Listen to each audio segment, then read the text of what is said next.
Fala você, seja bem-vindo, seja bem-vinda à Chave do Enem no ar, acompanhando, cada semana com uma área do conhecimento, e essa semana é aquela semana que para mim é a semana do coração, porque é semana de humanas. Então hoje nós teremos Geografia e História. É, para você que está no primeiro ano, vem comigo, porque nós já vamos começar com o quê? Com o quê mesmo? Geografia. Mas é claro, pega a pipoca, pega a água, senta ali, pega o teu simulado, lembrando que já está aberto de linguagens para a semana que vem. Semana que vem, você sabe que é um dia especial, mas vai ter sim, estaremos aqui com vocês, mas pega ali tudo, senta, enquanto isso, roda a vinheta.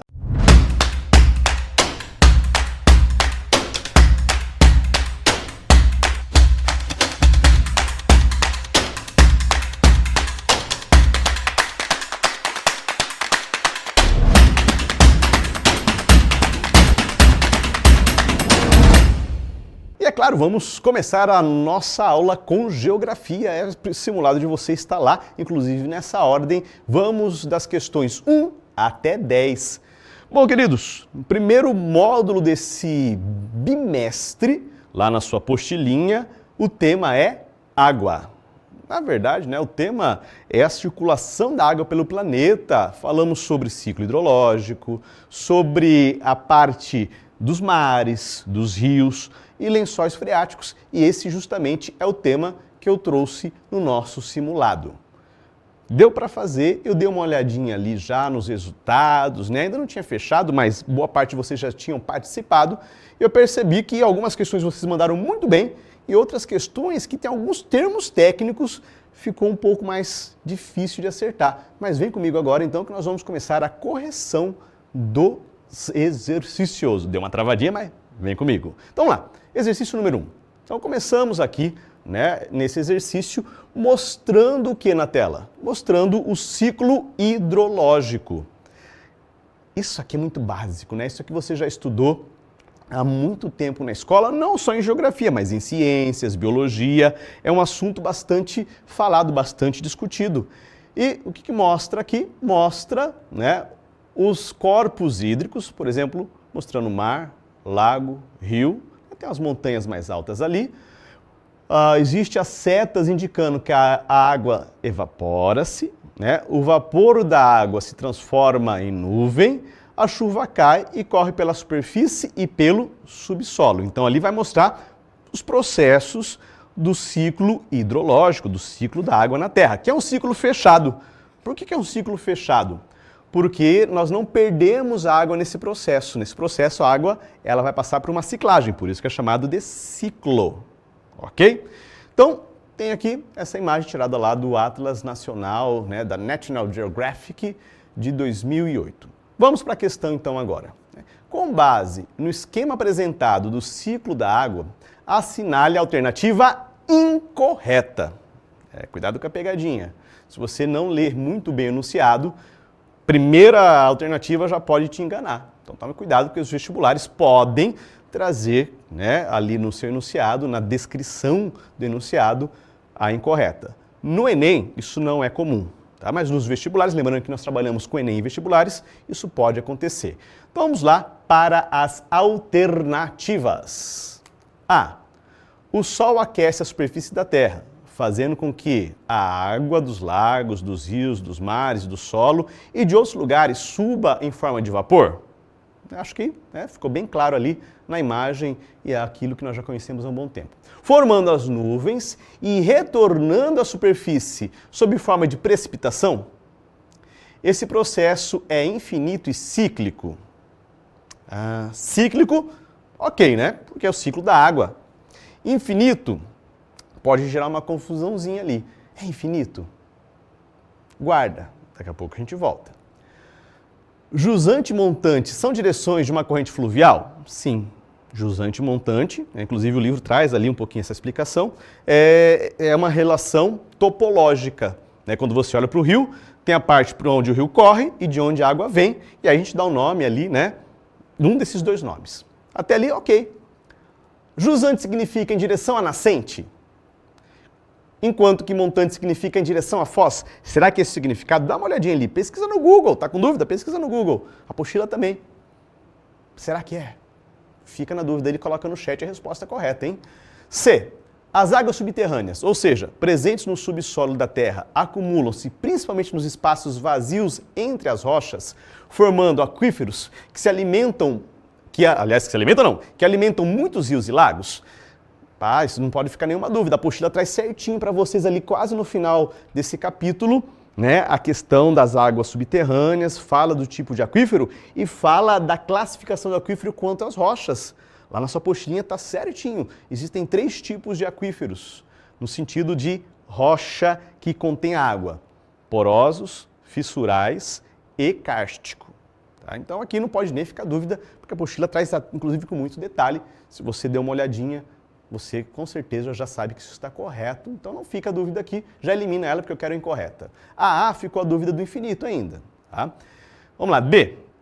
A transpiração é um processo que compõe o ciclo da água, correspondendo à eliminação da água dos seres vivos em forma de vapor. Esse é um ponto também que pode gerar um pouco de dúvida. Deixa eu voltar aqui na imagem. Perceba que nesta imagem nós temos as setas saindo, né, de lagos, nós temos a seta saindo de rios, do mar, e tem uma seta saindo aqui da superfície, inclusive aqui tem uma amostra de vegetação. A evaporação, principalmente vegetal, é um processo fundamental para a formação da umidade do ar e, é claro, a formação de nuvens. Lá na apostila, inclusive, traz o caso dos rios voadores. A apostila traz, no nosso material, o caso dos rios voadores, que é um exemplo muito bom, muito clássico de todo esse processo, envolvendo a evaporação dos corpos hídricos e também da vegetação. No caso dos rios voadores, é o exemplo da Amazônia, onde a vegetação da Amazônia contribui para a elevada evaporação na região, o que provoca a formação de grande quantidade de massa de ar úmida, nuvens, que são carregadas para os Andes e depois para a região centro-sul do Brasil. Então, sim, a evaporação é um processo extremamente importante no ciclo hidrológico e pode aparecer no vestibular ou na prova do Enem com uma outra expressão, evapotranspiração, que é esse processo que considera a evaporação do solo, a evaporação da água do rio, do lago, mais a transpiração vegetal. Pode aparecer então o termo evapotranspiração. Anotou? Tirou a dúvida? Aprendeu? Então vem comigo. Qual vai ser a alternativa correta? Nós já iluminamos a C e a D. Na A ficou essa questão do infinito. O ciclo hidrológico é infinito? Sim. Enquanto o Sol estiver na mesma distância da Terra, a intensidade for a mesma, o ciclo hidrológico vai existir. Talvez não no mesmo lugar. Existe uma alteração climática, né, o que é, de certa forma, natural no nosso planeta, onde o ciclo ele vai sendo mudado, mas continua acontecendo em regiões diferentes da Terra. Então pode ser que uma região mais úmida se torne mais seca, e uma região mais seca se torne mais úmida, mas o ciclo hidrológico, enquanto essas condições de distância e intensidade de radiação do Sol acontecer, vai ser um processo contínuo no nosso planeta. Então, só por eliminação, você já coloca ali qual a resposta? Qual a resposta? A, B. E essa é uma questão que eu vi que aconteceu, não foi tão grande, mas teve um número ali de erros, eu tenho certeza, na verdade, que é em questão de nomenclatura. Tá? O que está errado aqui? Jusante e montante realmente são direções de uma corrente fluvial. Então, quando você está num rio, você vê o fluxo da água, né? E quando você olha em direção à nascente, ou seja, contrário à direção do rio, você está olhando para a montante. E quando você olha para onde a água vai, ou seja, onde vai ser a foz, você está olhando para a jusante. Ou seja, aqui a alternativa ela inverteu os significados. Pegadinha, né? Pegadinha. Não se esqueça mais então. Jusante é para onde a água está indo, em direção para onde ela vai correr. E montante é de onde ela está vindo. Então, professor, me explica melhor. Tá, estou aqui do lado de um rio. O rio está aqui do meu lado. E eu vejo que o fluxo está indo para essa direção. Então é para cá que o rio vai, para lá que ele vai terminar. Quando eu olho para onde ele vai terminar, eu estou olhando para onde? Tá? Eu estou olhando para a jusante. Quando eu viro, olho para onde ele nasce, estou olhando para a montante. Deu para entender? Fechou? Questãozinha simples, mais técnica. Vem comigo então. Lembre-se, é importante durante a sua trajetória acadêmica, não só em geografia, aumentar o seu repertório e ir atrás dos termos técnicos. Bacia hidrográfica é um termo técnico, nesse caso, né? Vale, tipos de drenagem, detrítica, dendrítica, de encaixe, por aí vai. Então, é importante você construir também um vocabulário geográfico, porque pode aparecer numa prova vestibular, talvez não aqui na alternativa, igual neste caso, mas no texto, e aí você não vai conseguir interpretar. Crie lá o seu vocabulário, isso vai te ajudar bastante. Dica dada, questão corrigida, vamos para 2, porque temos ali ainda um caminho para perseguir, para seguir e vencer. Questão 2, então sobre recursos hídricos, que é o tema da nossa aula de hoje. Sobre recursos hídricos, ciclo hidrológico e geografia política da água, assinale a afirmativa correta. Essa tá fácil. Essa, inclusive, eu vi que o acerto foi bem alto, porque é gritante ali, né? Muito bem. A água ocupa cerca de 71% da superfície do planeta e, portanto, a água potável é um recurso amplamente disponível, principalmente sendo ela reciclável no ciclo hidrológico. Se tem dúvida se está certo ou errado, coloca no chat. A maior parte da água doce do mundo está localizada em geleiras, calotas polares e aquíferos subterrâneos. Interessante, né? Tá certo. Portanto, a água doce disponível para o consumo humano é bem distribuída. Ai, né? Já está bem na cara. Havendo equilíbrio entre oferta e demanda. Então, a água do mundo está de boa, não tem nenhum lugar que falta. É isso que essa alternativa nos traz. Perceba que o começo dela vai bem e depois desanda. Por isso tem que ler com atenção até o final a alternativa. Mesmo diante da utilização de agrotóxicos e ausência de rede de esgoto e de locais adequados para descartar o lixo, não há contaminação das águas do lençol freático, devido ao fato que durante o processo de infiltração, quando a água entra no solo e vai até a rocha, né, até o aquífero, os contaminantes ficam retidos no solo e rochas. Quem dera fosse, né? Quem dera fosse. Quem dera, de fato, não fosse possível infiltrar a água levando agentes químicos tóxicos à vida. Infelizmente, hoje nós encontramos, né, em poços, retirados ali de lençol freático, contaminantes. Portanto, aqui, né, perceba que é até absurda, né, a proposição ali. Vamos lá. A evaporação é um processo fundamental no ciclo hidrológico e corresponde ao total de água que retorna à superfície terrestre após transformação do estado gasoso para o líquido. Espera aí.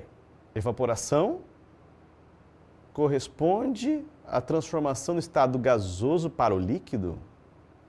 Isso é muito básico também, né? Lembra lá das aulas de ciências no Fundamental 2, nos anos finais? Então, a impermeabilização e a compactação dos solos reduzem a infiltração? Bom, se eu tenho solo exposto, se eu tenho vegetação, a tendência da água, quando chove, é parte dela infiltrar. Então, já estou falando aqui, a impermeabilização e a captação dos solos, né, e a compactação, quando eu deixo o solo compactado, tiro a porosidade dele, reduz a infiltração da água da chuva? Isso é bem claro, né? Se eu não deixo mais o solo disponível por cobertura impermeável ou compacto o solo e tiro os poros do solo, com certeza, né, eu já vou diminuir a infiltração. Vamos ver o resto. E promove o escoamento superficial. Então, se não infiltra tanto, vai aumentar o escoamento. Né? A famosa enxurrada. Podendo desencadear inundações, enchentes e alagamentos. Então, se eu tenho uma região onde o solo foi coberto ou foi compactado, aumenta a chance de alagamento? Tem alguém de uma cidade grande aí? Tem alguém de uma cidade muito grande que quando chove o trânsito para porque os rios, os córregos que passam pela cidade ficam cheios? É porque o rio encheu ou porque agora nós levamos toda a água pela superfície e jogamos no rio? Então, essa questão estava fácil, a alternativa corretíssima é a E. Tá com dúvida? Tem o link embaixo para me mandar e também põe no chat ali para a gente depois dar uma olhadinha e discutir com vocês. Belezinha então?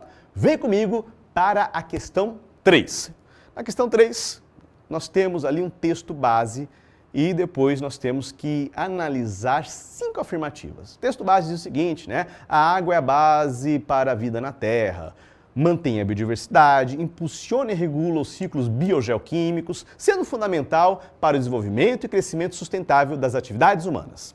Todos os processos relativos à água estão interrelacionados, porque é um ciclo, né? E são complexos, dinâmicos, demandando conhecimento e ação multi-interdisciplinares. A água é fundamental para o desenvolvimento econômico e os principais problemas do gerenciamento dos recursos estão relacionados à produção agrícola e energética. Então, o texto diz aquilo que nós já sabemos, que é óbvio, mas que é importante, né, ter ali uma base científica. A Scientific American, uma revista científica muito respeitada, traz o seguinte: olha, a água é fundamental para a sociedade. Primeiro, porque é a base da vida. Segundo, porque nós utilizamos nos ciclos econômicos. Por exemplo, o Brasil é um país que depende da força hídrica ainda para gerar boa parte da energia que nós utilizamos. A água é fundamental para a produção agrícola. Se nós alteramos o ciclo hidrológico, eu falei para vocês agora há pouco que ele é infinito, mas ele pode, dependendo das condições climáticas e antrópicas, ou seja, que o homem introduz no meio, pode reduzir numa região e aumentar em outra. Então, quando eu altero o ciclo hidrológico, por exemplo, a agricultura de uma região, ela entra em colapso, tá?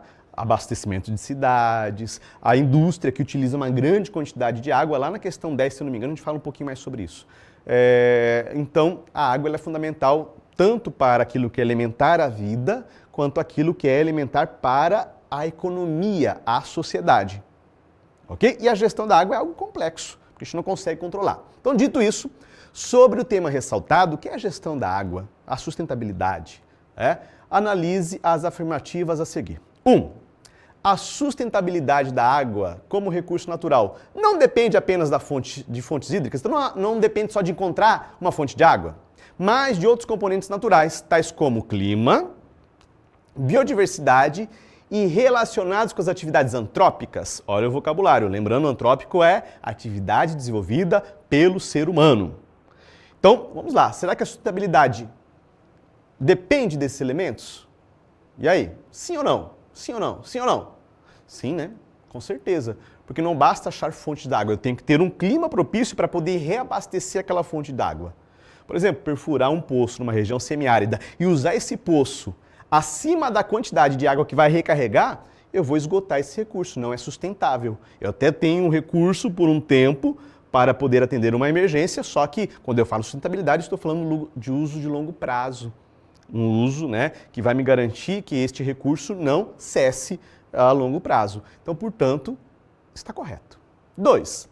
Até ecossistemas quentes e úmidos, ou seja, onde tem muita chuva, né, como as florestas tropicais, podem sofrer déficit hídricos moderados e experimentar restrições de águas mais severas, com repercussão na fisiologia vegetal.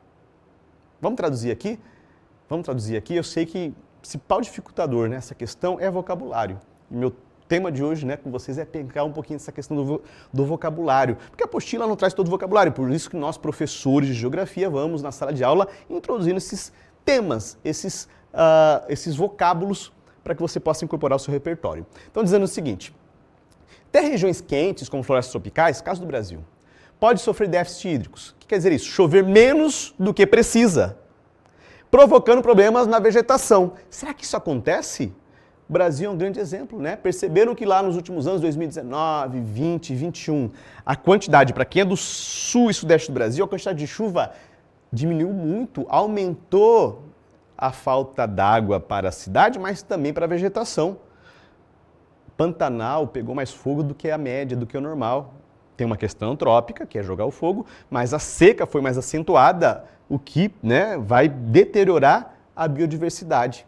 Então, sim, com certeza, até regiões úmidas pode sofrer com a diminuição das chuvas, seja temporária, que foi o nosso caso, que este ano, por exemplo, a chuva já voltou a um ciclo um pouco mais parecido com aquele que seria o ritmo normal, ou seja, uma mudança mais drástica. Regiões que hoje são semiáridas no mundo, como na África, né, o Sahel, ao sul do Saara, já foram mais úmidas. Então pode sim e altera a paisagem. Então está correto. 3. A hidroeletricidade é ainda uma das formas mais limpas dessa produção, ó, limpas entre aspas, tá? Dessa produção de energia, que demanda o gerenciamento de construção e implantação de hidrelétricas com emprego de tecnologias e soluções na interação de diversos ramos científicos. Hidrelétrica ainda é considerado, entre aspas, limpa? Sim, se compararmos a energia, vai ter também um específico no próximo módulo da sua apostila. Mas se nós compararmos com outras fontes, a hidroeletricidade ela é limpa. Não é 100% correta, porque vai ter barramento, mas se bem aplicado técnicas de manejo, se bem aplicado tecnologias, os impactos são minimizados e a gente consegue gerar energia mais limpa, por exemplo, que as termoelétricas. Ok? Então, por isso que está entre aspas. 4. A contaminação, a poluição e a eutrofização das superfícies líquidas podem ser consideradas decorrentes de atividades antrópicas, tendo como resultado a deteriorização da qualidade da água em praticamente todos os continentes. Traduzindo, as atividades humanas zoaram com as águas dos rios ao redor do mundo inteiro? Acho que essa até é muito fácil. Professor, mas eu não entendi o que é eutrofização. Contaminação, poluição, beleza, termos fáceis. O que é eutrofização? Eutrofização é quando eu tenho uma carga orgânica dentro de um rio muito grande e aí as bactérias que decompõem a matéria orgânica consomem o oxigênio da água. E aí nós vamos ter bactérias anaeróbias ali. Então vai ter uma redução da oxigenação na água, do oxigênio dissolvido na água. Lembrando que os peixes utilizam esse oxigênio dissolvido para respirar.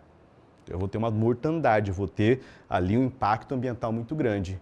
Então, quando se joga muita matéria orgânica, exemplo, esgoto, ou outros efluentes de origem orgânica, nas águas sem o devido tratamento, o próprio sistema natural de decomposição da matéria orgânica vai consumir o oxigênio dissolvido, vai alterar a bioquímica da água e, consequentemente, causar um impacto muito grande. E é uma realidade em todos os continentes do nosso planeta. E 5, para terminarmos esta questão, o manejo correto da irrigação deve atender às necessidades fisiológicas da cultura no momento adequado. Lembrando que eu estou falando de questão de sustentabilidade. Aproveitando a potencialidade do método utilizado mediante o uso racional e sustentável da água. Traduzindo essa afirmativa, olha, irrigar gasta muita água. Falando de irrigação mesmo, onde não é possível só com a chuva manter a cultura agrícola. Irrigar é importante? É. Só que a irrigação, ela consome uma grande quantidade de água do recurso hídrico, geralmente do rio local. A irrigação, se ela for implantada e calibrada para atender o que a planta precisa, ou seja, sem excesso, sem um descontrole, ela vai ter uma produtividade, vai garantir uma produtividade agrícola e, ao mesmo tempo, vai garantir o impacto mínimo nesse corpo. Lembrando que quando eu pego água do rio para irrigar, eu estou diminuindo o volume de um rio. Lá na apostila de vocês, traz o caso do Mar de Aral, que é um dos casos mais gritantes na história da humanidade, onde a irrigação naquela região, implantada lá na União Soviética, retirou tanta água dos corpos hídricos que a quantidade que chegava no Mar de Aral diminuiu abaixo da evaporação, ou seja, evaporava mais do que chegava. E hoje o Mar de Aral é um grande deserto, boa parte dele é um deserto.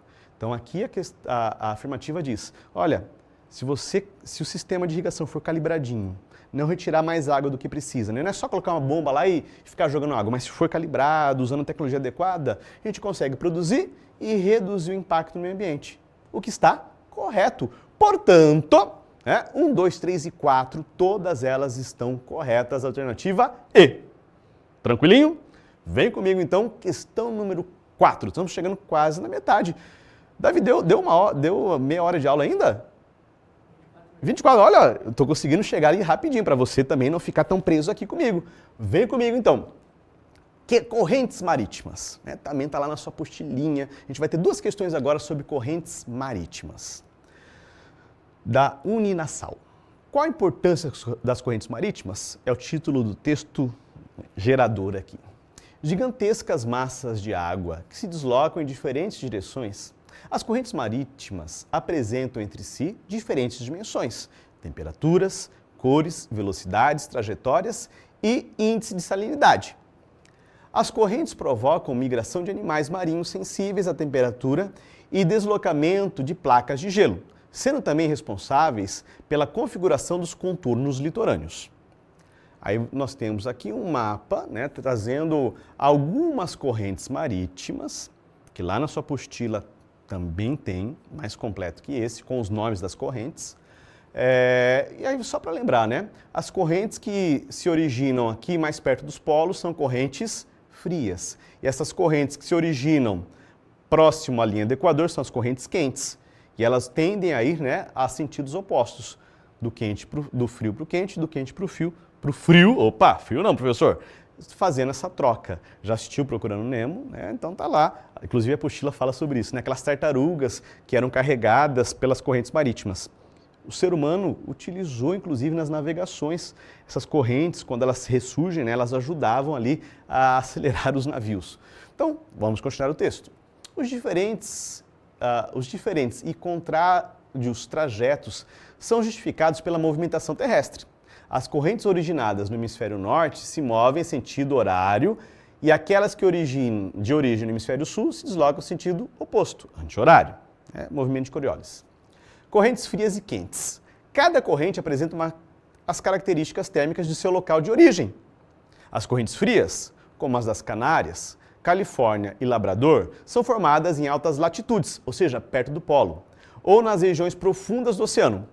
Já nas correntes quentes, como do Golfo, Agulhas e do Brasil, originam-se em regiões intertropicais, deslocando-se sempre em direção às áreas de clima frio ou temperado. Como eu disse para vocês aqui, a setinha, né, sai para o sentido oposto.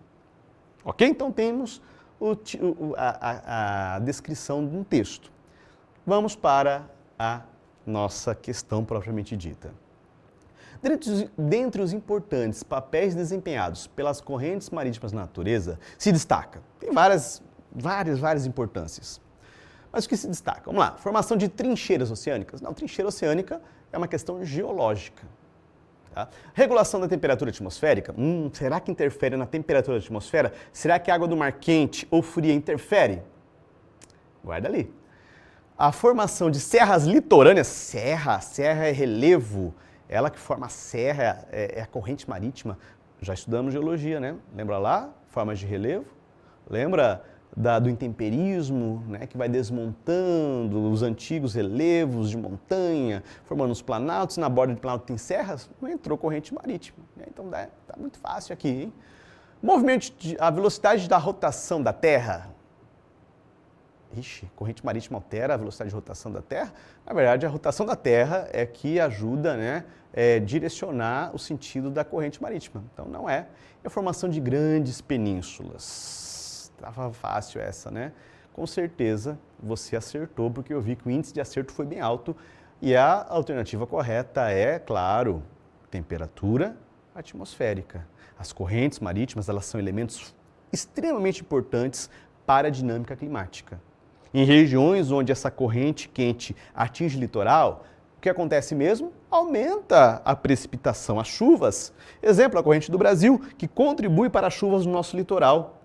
Lá na Ásia nós temos as monções, né, que são intensificadas, são chuvas muito intensas, onde o oceano aquecido evapora mais e nós vamos ter uma precipitação muito elevada.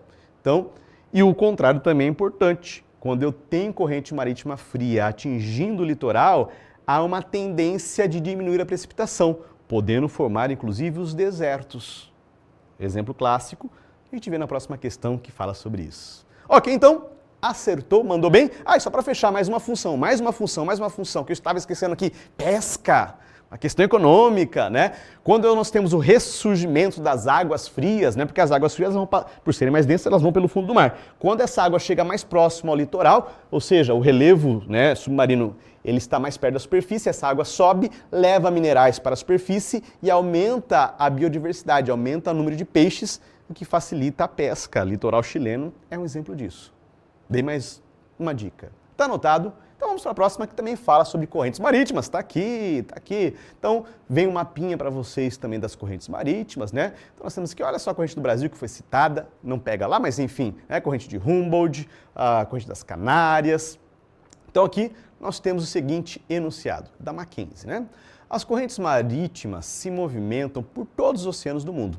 transportando calor e, por isso, apresentam influência direta no clima, que nós já vimos na questão anterior. As correntes frias, por exemplo, podem contribuir para a formação de desertos.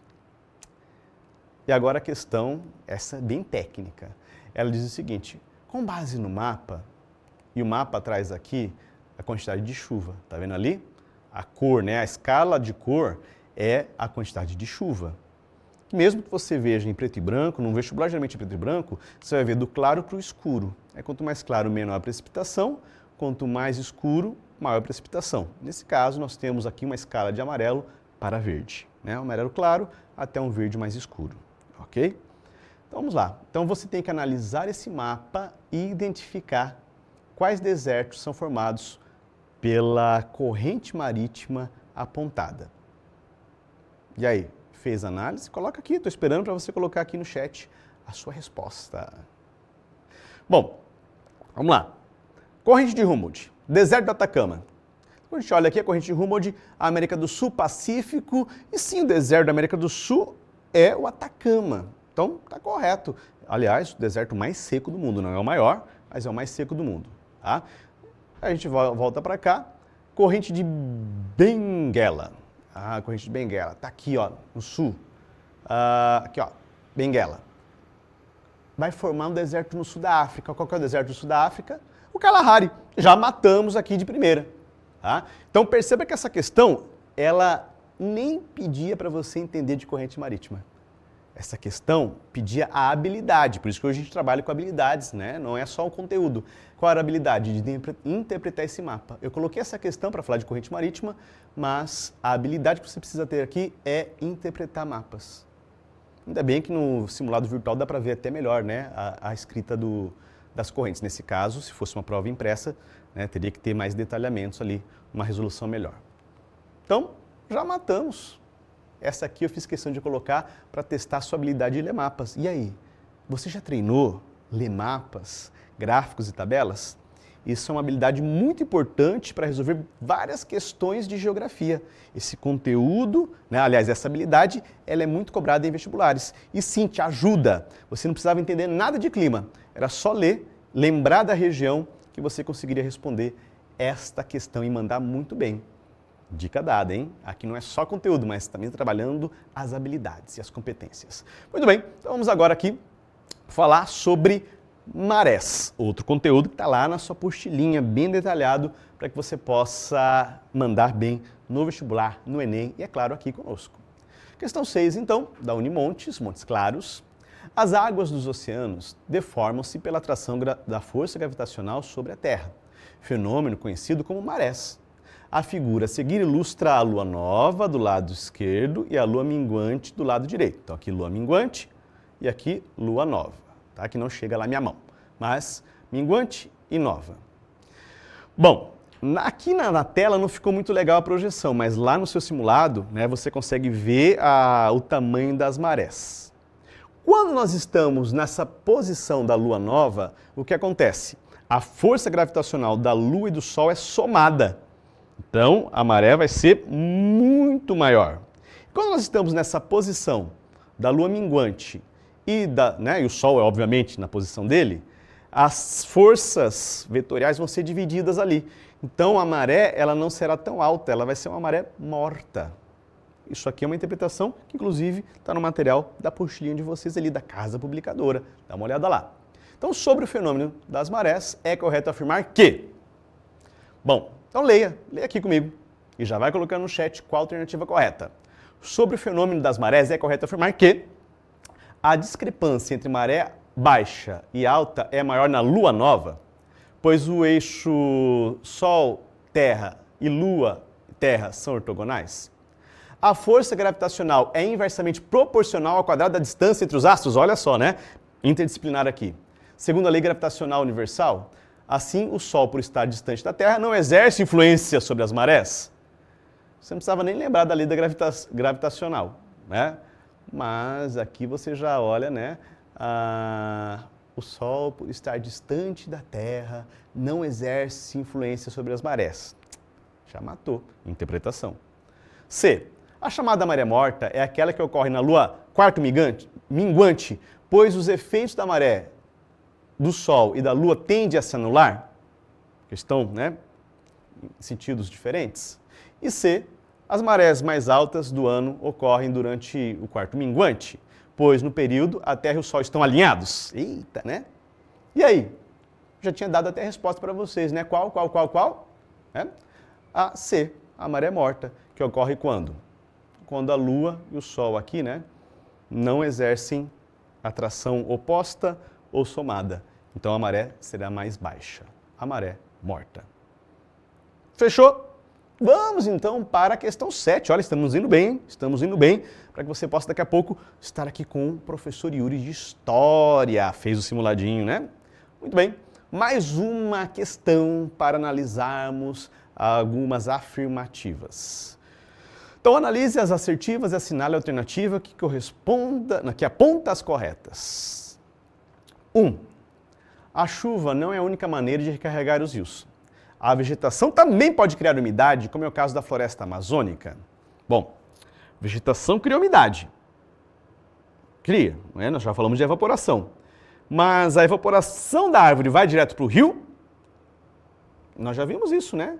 Ela não vai direto para o rio. Ela vai para onde? Vai para onde? Vai para as nuvens. Aí sim precipita. Então, sim, vegetação contribui para o volume de chuva ser maior e, consequentemente, abastecer os rios, recarregar os rios. A vegetação ela não abastece diretamente os rios. Deu para entender a diferença aqui? De novo, a vegetação ela promove a evaporação. Lembra lá? Evapotranspiração. Então, quando eu tenho uma região de clima tropical, com vegetação, a evaporação será maior, a formação de nuvens, né, consequente mais volumosa e a precipitação também mais volumosa, contribuindo para abastecer com grande quantidade os rios. Mas não é a vegetação direto, porque aqui ele está dizendo o seguinte, a vegetação também pode criar umidade, como é o caso da floresta amazônica, e não é a chuva única, por isso que está errado. Deu para entender? Próxima, 2. Uma bacia hidrográfica é delimitada por toda a área que é drenada por um conjunto de rios que deságua no canal principal. Vamos lá. Bacia hidrográfica é uma questão topográfica. Então, ela é delimitada pelo ponto mais alto de onde começa a drenagem para um rio principal. Só que nem sempre essa drenagem vai direto para o rio principal, essa água superficial. Ela vai para rios menores, que, acompanhando o relevo, desaguam nos rios maiores, formando, né, a grande bacia hidrográfica. Existem escalas de bacias hidrográficas, mas não é o caso nosso aqui. E aí, então, está correto ou é falso? É verdadeiro, de fato. Então, se você fala, olha, eu aqui, por exemplo, professor Tiago, estou na bacia do Rio Paraná, que pega sudeste e sul do Brasil. A água que chove aqui onde eu estou, lá fora, obviamente, né, não dentro do estúdio, ela vai para um pequeno córrego que passa atrás da nossa instituição aqui. Essa água vai para um rio maior, esse rio maior deságua no Rio Paraná. Então, por isso que aqui é a bacia do Rio Paraná, porque em todo o relevo ao redor, a água, de uma maneira direta ou indireta, vai parar no rio maior, sendo então uma bacia hidrográfica. Deu para entender? Vem comigo então para a terceira. Os oceanos são a principal fonte de água do mundo, podendo ser purificada facilmente e utilizados como água potável. E aí, verdadeiro ou falso? Verdadeiro ou falso? Verdadeiro ou falso? Coloca no chat. Essa aqui é uma questão uma alternativa que eu faço questão que vocês coloquem no chat, porque pode gerar confusão. Dá para purificar a água do mar? Davi, dá para purificar a água do mar? Dá, né? Dá. Israel é um exemplo disso. Oi? Opa, o Davi até já cantou aqui a resposta, que eu não vou falar agora, Davi. Não vou falar agora. Dá. Israel, exemplo, é um case de sucesso, um caso de sucesso, tá? Lá eles aproveitam, só que é um país menor, uma população bem menor, e tem que custo, né? Então, assim, é uma fonte de água muito importante, inclusive para o ciclo hidrológico, mas não é facilmente utilizado. Dá sim para dessalinizar, mas tem um custo. E tem uma logística, né? De onde eu estou falando, a distância em linha reta até o mar é de mais ou menos 380 quilômetros em linha reta. Agora imagine transportar, né, se acabasse a água aqui, imagine transportar água lá do Oceano Atlântico, purificada, até onde eu estou para distribuir nas torneiras. É um processo, por enquanto, inviável. Por isso que é falso. E vamos lá então. A quarta, você já matou com certeza, né? Qual é a resposta correta. Mas vamos lá. A água é recurso renovável? Sim. Embora haja pouca disponibilidade de água potável pelo mundo. Lembra? É um ciclo infinito, enquanto tivermos as condições geográficas. O problema é que, primeiro, o clima pode mudar, não é bem distribuído esse recurso. E o mais grave, nós, e já vimos nas questões anteriores, poluímos a água, degradamos a água, eutrofizamos a água. Então, a água potável está se tornando escassa. Dá para usar água poluída? Davi, dá para usar água poluída? Será que dá para usar? O Davi está afiado em geografia, né? O Davi manda muito bem em geografia. Dá sim, dá sim. Eu conheço casos no interior do estado de São Paulo, né, onde a empresa lá de saneamento fez testes nos anos 2015, 2016, pegando água que sai de um rio que é abastecido pelo esgoto ali, né? Depois do tratamento de esgoto. Tá. Qual que é o problema? De novo, custo, né? O custo. E dependendo do tipo de poluição, aí sim se torna inviável. Dependendo do tipo de poluição, do grau de poluição, se torna inviável. Um exemplo disso, 2015 e 2016, a cidade de São Paulo passou por uma seríssima crise hídrica. Imagine São Paulo, né, com seus milhões de habitantes. O sistema cantareiro que abastece a cidade ficou anos com chuva abaixo da média e o consumo continuou alto. Então, nessa época, faltou água. E sabe o que era o pior? Se você olhasse o Rio Tietê, tinha água, porque na nascente do Rio Tietê não diminuiu tanto a chuva. Só que não era viável dentro da região de São Paulo, da Grande São Paulo, pegar essa água e purificar. E a cidade então teve que passar por um rodízio, né? A própria cidade de Curitiba passou por isso nos últimos anos também. Ok, então é correto, né? A água é renovável, porém, por isso nós temos que conservar, a água potável pelo mundo é hoje um problema, a falta, né, dessa água potável, aumentando o custo e diminuindo a nossa qualidade de vida. Portanto, a alternativa correta é a E, apenas 2 e 4. Vamos rapidamente para a questão 8 da Estadual do Ceará. Escreva VOF conforme seja verdadeiro ou falso o que se afirma a seguir sobre os elementos, ambientes e processos que compõem a geomorfologia fluvial. Está lá na apostila também. Está lá na apostilinha também a questão da geomorfologia fluvial. Geomorfologia é o relevo, né? A interação entre relevo e a hidrografia, no caso de rios. O padrão de drenagem paralelo ocorre em regiões com declividade acentuada, onde as estruturas do substrato orientam-se paralelamente ao mergulho do relevo. Dá uma olhadinha lá na apostila de vocês, tem uma tabelinha com os padrões de drenagem. E aí, verdadeiro ou falso? Verdadeiro, eu apertei o botão antes da hora, é verdadeiro, né? Sim, o padrão paralelo, tá? Esse padrão paralelo, ele vai acontecer onde eu tenho o relevo mais íngreme, tá? E a própria estrutura da rocha é orientada para esse mergulho. Então, geralmente houve um surgimento ali e nós vamos encontrar, então, o predomínio do padrão de drenagem paralelo. O sistema fluvial meandrante, aquele cheio de curva, que serpenteia, né, que faz um monte de curva, se caracteriza pela presença de canais com alta sinuosidade. E aí, verdadeiro ou falso? É verdadeiro. Professor, o senhor falou que ele é cheio de curva. Curva é sinuosidade. Então, ele diz a mesma coisa usando outra palavra. O sistema fluvial meandrante se caracteriza pela presença de canais com altas curvas, sinuosidade. Vocabulário de novo, hein? Se errou aqui, com certeza foi no vocabulário. Próximo, então. Os sistemas fluviais anastomosados ocorrem no alto curso dos rios em ambiente de alta energia, ou seja, onde eu tenho uma grande declividade, né? Falso. Na verdade, é baixa declividade, baixa energia, é o contrário. E, por último, a planície de inundação é uma área plana, adjacente a um rio principal, que fica coberta pela água nas épocas de enchente. Planície de inundação. Todo rio, você já viu o rio inundando, com certeza. Se você mora numa região menos urbanizada, você pode perceber que quando tem chuvas fortes, os rios inundam também. O limite de onde ele inunda é natural. A própria geomorfologia do rio, ele deixa como se fosse ali uma margem para ele continuar. É a chamada margem maior de alagamento do rio. Isso é uma planície de inundação? É, com certeza. Então sim, todo rio, ele não fica só no seu canal. Quando aumenta a pluviosidade, ele tem uma base, um limite topográfico onde ele enche, que é a margem maior de alagamento. O correto seria nas cidades respeitarmos isso. O correto seria nas cidades nós não ocuparmos essa área que é a planície de inundação de um rio. Era construir fora disso.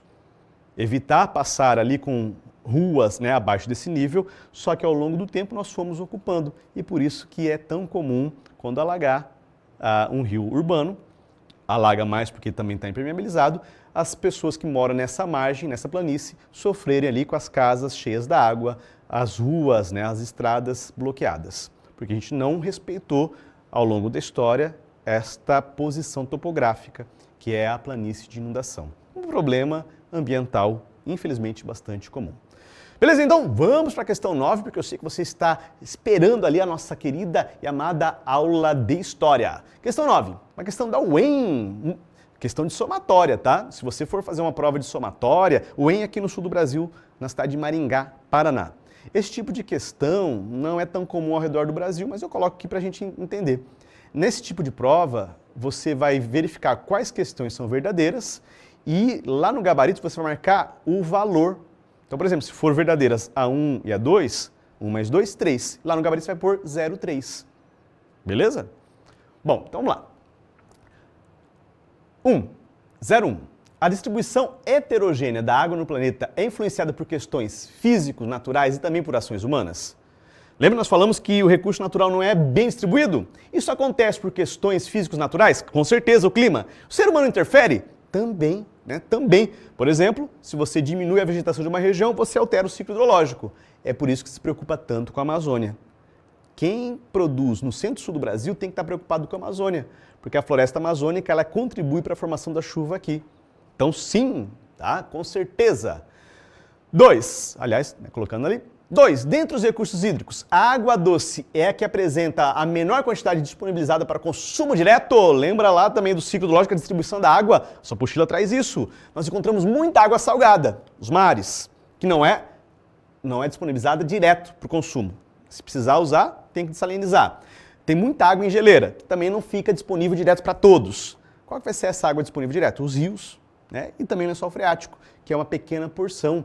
Então, por isso, realmente, a água disponível direto, ela representa uma pequena parte. É suficiente? É. Só que o problema é que não é bem distribuído e também está poluído. 0,4. O nível do lençol freático oscila. Né? Lembra lá do lençol freático? Ele varia. Eleva-se em épocas de chuvosas e baixa em épocas de estiagem. Vamos lá. Quando chove, a água vai infiltrar e vai ficar presa no lençol freático. Então, o volume vai aumentar. Quando nós temos o período com pouca chuva, o lençol freático ele vai perder água para a nascente de um rio e também pela exploração. A gente fura o poço, pega essa água, então quando chega o período de estiagem, o nível vai diminuir. Então, há sim uma oscilação na quantidade de água guardada no lençol freático, no aquífero. Portanto, também é verdadeiro. A maneira como a água se movimenta no planeta é caracterizada por um sistema aberto. Opa, já falamos isso lá no comecinho da nossa aula. É um sistema fechado, a gente não perde para o ambiente externo. Portanto, é erradíssima essa afirmativa.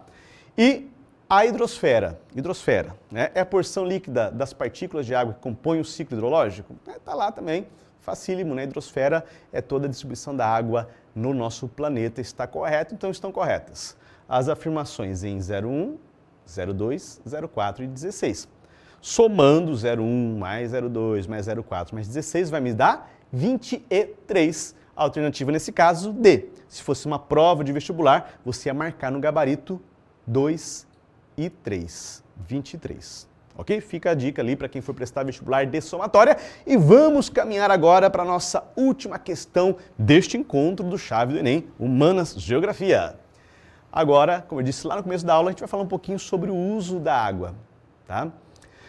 Unisa, questão 10. A atividade agrícola é responsável pelo consumo de 70% da água doce no mundo. Com certeza, né? A produção agrícola ela precisa de muita água, seja através da irrigação ou através do aproveitamento da água da chuva. A gente contabiliza isso também, tá? Além de todo o processo.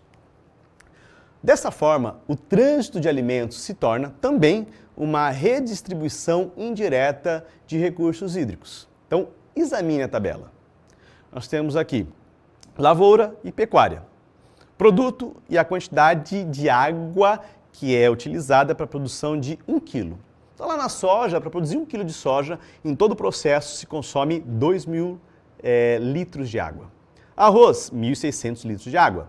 Trigo, 900 litros, milho, 650 e batata, 630. É muita água, né? Por quilo. Por quilo. Produção animal.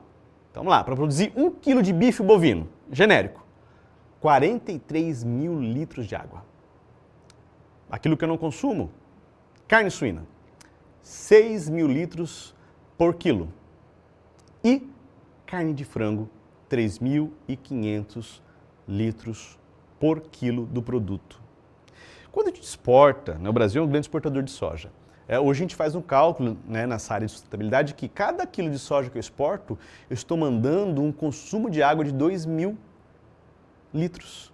Então a gente acaba pegando a água que é nossa para produzir algo que vai para outro país. Então disse-se, né, hoje que nós exportamos de maneira indireta a água. Nós usamos recurso natural próprio para consumo fora do país. Isso é uma questão, né, de análise de sustentabilidade. Então, vamos lá. As informações permitem inferir, concluir, que o conceito de água virtual, que é esse conceito de exportação de água, né, porque a gente não exporta água, mas aquele grão gastou tantos 1.000 litros para ser produzido e essa quantidade de água não vai ficar no nosso país. O produto é exportado, ok? A água reutilizada ao longo do processo produtivo, integrando a cadeia produtiva ao ciclo natural. A água desperdiçada para a produção de alimentos, constituindo o sobrepreço pago pelos consumidores dos produtos. Será que a gente paga esse sobrepreço? A água que foi mobilizada para produzir bens materiais, compondo um volume a ser ressarcido pelos países consumidores. A água que os produtos carregam consigo, constituindo reservas hídricas para os países exportadores. Então, eu pego 1 kg de soja, vai 2.000 litros de água, eu guardo essa água, né? A água que foi utilizada na produção da mercadoria, tornando o país agrário exportador e emissores de água. E aí? É mais interpretação do que qualquer outra coisa aqui também, hein? Qual a alternativa correta para a gente fechar aqui a questão 10? Coloca no chat rapidinho, rapidinho, vem comigo. Vamos. Colocou? Colocou? Então, acertou. Então, os países agroexportadores, eles são, nessa análise, exportadores, emissores de água. Então, nós usamos uma grande quantidade de água para produzir alimentos que são vendidos para o restante do mundo. Deu para entender? Pegou aqui? Eu listei para vocês aqui os temas mais importantes sobre a questão da água que são cobrados em vestibular, Enem, é claro, na sua provinha, talvez de geografia onde você está. Vê de novo comigo, vem, compartilha o vídeo, tá? Para estudar para a prova, dá uma olhadinha também, fica a dica aqui do professor e desejo para vocês um bom restante de aula. Não vou nem chamar outra vinheta, hein? Já vou anunciar aqui. Depois da minha aula, depois dessa vinhetinha que você vai levantar, vai lá no banheiro, espreguiçar rapidinho, vem o professor Yuri, História com vocês. Um forte abraço e rodou a vinheta!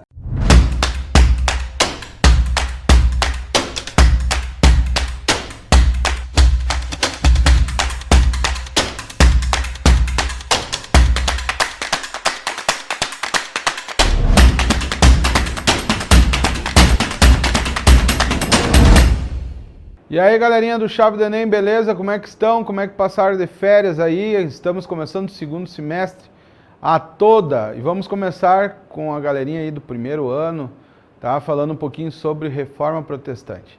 Tá? Com relação à questão religiosa, gurizada, a gente já estudou no semestre anterior que praticamente a Igreja Católica, pelo menos na questão europeia, né, na região europeia, ela reinava sozinha durante a Idade Média. E todo mundo que fosse contra a igreja, né, ela sofria certas penalidades porque era a religião hegemônica naquele período ali, certo? E hoje nós vamos começar a estudar um pouquinho sobre a questão da reforma protestante, como é que ela aconteceu, por que aconteceu E vamos então para as nossas questõezinhas aí. Vamos lá. Olha só. A questão 11 vai falar sobre o seguinte assunto.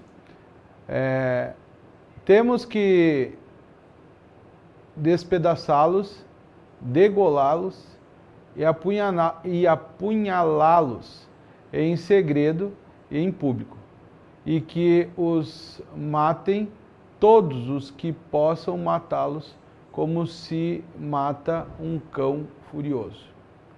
Gritava Lutero. Por isso, queridos senhores, ouvi-me e matai, degolai sem piedade, e se morrerdes como seríeis, difícil esse portugalzinho, hein? Ditos, pois jamais poderiam ter morte mais feliz. Olha só que interessante, né? Às vezes a gente estuda sobre a Reforma Protestante, Lutero, né? E a gente muitas vezes esquece um pouquinho desse fato aí que nós tivemos na Reforma Protestante, depois que Lutero já tinha declarado as suas ideias, né? E que os principados lá da Alemanha acabaram protegendo ele. Nós tivemos um probleminha. Então, olha só, a Reforma Protestante tinha como um dos pontos centrais a crítica religiosa, tá? Contudo, estava também intimamente relacionada às questões políticas e econômicas, né? Porque, na verdade, nesse período ainda a religião e Estado estavam muito ligados, né? Nesse contexto, a proclamação de Martinho Lutero se direcionava contra os católicos, como uma reação da Contra-Reforma Católica, né? B, os anabatistas, que inspiraram as revoltas camponesas. C, o anglicanismo no processo de rompimento com o catolicismo. D, o calvinismo, críticos da predestinação para a salvação. E E, o puritanismo, adeptos do poder absolutista real. Então, essa questão aqui é uma questão que não é tão difícil, porque a gente sabe que no período em que o Lutero ele já era popular lá na Alemanha, principalmente em alguns principados que protegeram ele, eles tiveram um problema, principalmente com os anabatistas, que era uma religião, uma seita ali daquela região, onde eles tiveram alguns contratempos dentro da perspectiva político-econômica. E, na verdade, todo esse trecho aí, ele vai justamente falar sobre os anabatistas, tá? Esse foi um probleminha aí que Lutero vai ter, e ele tomou uma iniciativa bastante, como eu poderia dizer assim, contundente contra essa religião, tá bom? Vamos então passar para a próxima. Em 1517, na Alemanha, o monge agostiniano Martinho Lutero publicou suas 95 teses, o que deu início ao processo conhecido como Reforma Protestante. No que diz respeito a esse movimento, assinale verdadeiro ou falso, conforme seja verdadeiro ou falso o que se afirma a seguir. Então vamos lá, tá? Martinho Lutero condenava em suas teses a venda de indulgências pela Igreja Católica. Isso é uma questão relativamente fácil, porque a gente sabe aí que um dos grandes problemas que Martinho Lutero tinha com relação à Igreja Católica era a venda de indulgências, tá? Então essa daí é barbada. Para contrapor-se ao poder da Igreja Católica, o protestantismo também criaram uma igreja unificada e poderosa. Primeiramente, gurizada, Martinho Lutero ele não queria romper com a Igreja Católica. Ele queria justamente reformar certos pontos que ele não considerava correto, tá? Então, o protestantismo que vai aparecer, ele não era unívoco, né? Ele não era unido. Tanto que a partir daí, então, nós vamos ter várias religiões. Então, essa daqui a gente pode considerar falsa. Tá? A primeira é verdadeira, a segunda é falsa. Embora discordando de vários pontos da doutrina católica, o protestantismo adotaram os mesmos sacramentos que os católicos. Não, isso daí vai ser também falso. E a doutrina da justificação pela fé era a doutrina central de Lutero, com certeza. Né? A justificação pela fé não são as obras, segundo Lutero, que salvam, mas sim a fé no teu Salvador. As obras elas vêm decorrente disso. Tá? Então, essa daqui é uma questão também verdadeira. Então, a sequência correta que nós vamos ter ali vai ser a questão B. Verdadeiro, falso, falso e verdadeiro. Tá? Será que aí tu acertou aí? Como é que foi Acertou? Tá tranquilo? Tá tranquilo nessa matéria aí? Essa matéria aqui é uma matéria que cai bastante no vestibular. Olha só, uma questão da Unesp, tá? São características da Reforma Protestante e da Contra-Reforma Católica. O que foi a Contra-Reforma Católica? Foi a reforma que a Igreja Católica fez por causa da Reforma Protestante. Tá? Então ela reviu algumas coisas, ela pensou nessas críticas que estavam sendo feitas, ela ratificou certas posturas, né? Então isso daí é conhecido como Contra-Reforma Católica. Então, primeiro, a criação do Tribunal do Santo Ofício e a proibição de comercialização de perdões e indulgências, a rejeição da busca capitalista do lucro e da manutenção dos dogmas da infalibilidade do Papa, a defesa do celibato clerical e a decretação de uma listagem de livros proibidos, né, o Index Libro Prohibitorium, né, a justificação pela fé e o avanço do trabalho missionário na educação e a condenação da usura e a defesa da livre tradução e interpretação dos textos religiosos. Tá? Então são características da Reforma Protestante e da Contra-Reforma Católica. Então tem que ter tanto a Reforma Protestante como também a Contra-Reforma Católica. Então a única questão que vai falar sobre esses dois pontos é a questão de a justificação pela fé e o avanço do trabalho missionário e educativo, principalmente feito pelos jesuítas que vão vir aqui para o Brasil para fazer a catequese, né, dos índios. Então, Inácio de Loyola ele é responsável pela fundação da Ordem dos Jesuítas, que vão ser os responsáveis por cuidar da educação, tanto dentro quanto fora do clero.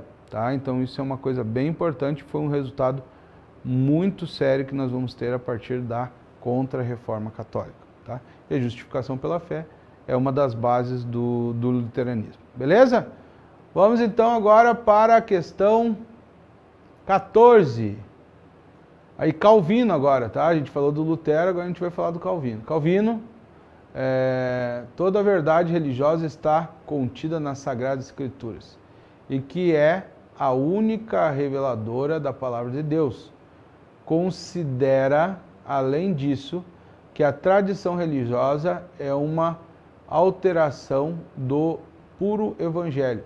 Calvino, assim como Lutero, admite que o cristão não pode ser salvo do inferno por ser pelos seus próprios atos, nem por suas práticas religiosas ou por sua conduta virtuosa. Tá? Em decorrência desses princípios teológicos, a reforma calvinista reafirmava. Vamos ver, então agora, antes a gente falou sobre Lutero, agora a gente está falando sobre Calvino. Tá? Então vamos lá.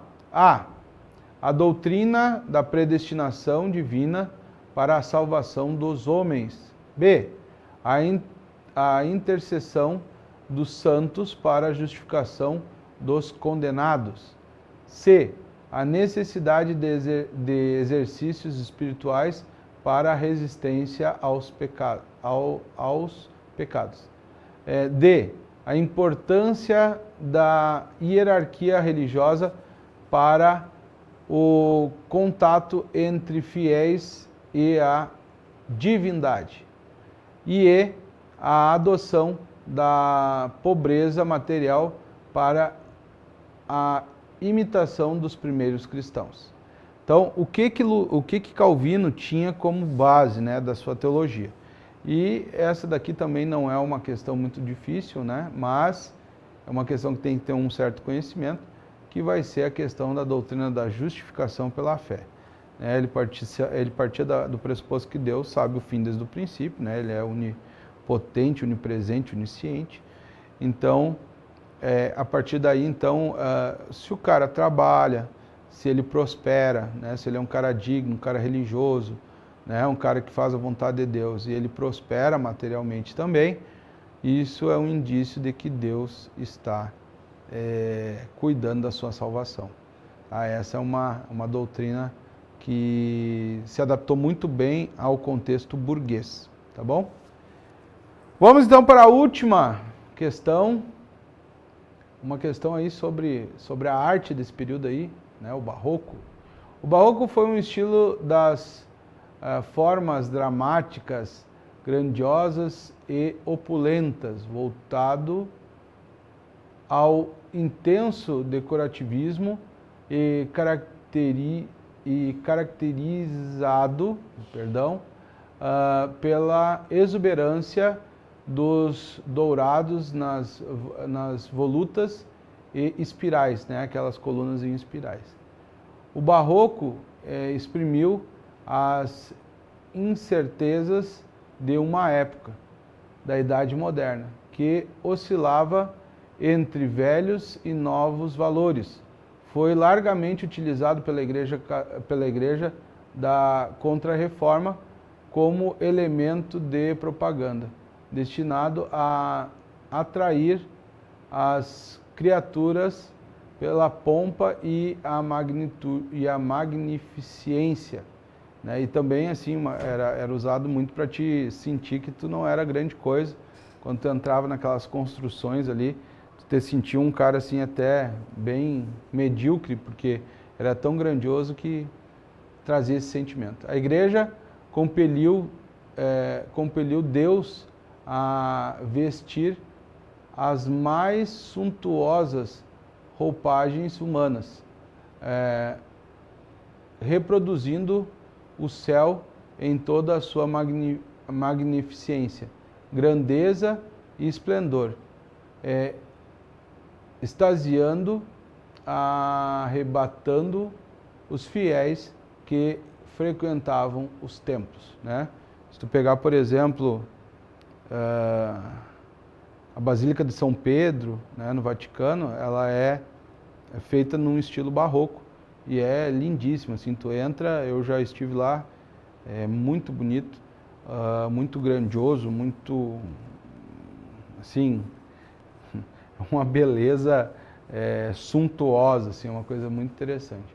O movimento estético-cultural do texto constitui-se historicamente em uma resposta às contestações aos domínios espirituais e terrenos exercidos pelo Papa. B. A composições ao absolutismo monárquico com base no poder político. C. Divisões da nobreza fortalecida pelas expansões marítimas comerciais. D. Críticas ao heliocentrismo como modelo de funcionamento do cosmos. E as revoltas a revolta do campesinato oprimido pela multiplicidade de seitas religiosas. Então, o que eles queriam, né, fazendo esse tipo de arquitetura? E o que eles queriam era a contestação aos domínios espirituais, o terreno exercido pelo Papa, era mostrar o poder da igreja, mostrar o quanto a igreja era poderosa, ela era grande, né? Então esse era o grande objetivo do Barroco. Beleza, então, pessoal, espero que vocês tenham aproveitado aí essa parte da Reforma Protestante e a Contra-Reforma Católica, né? É um conteúdo aí que a gente está estudando durante esse bimestre aí, e espero que vocês tenham aproveitado essa aula aí. Um grande abraço, ficamos por aqui. Fui.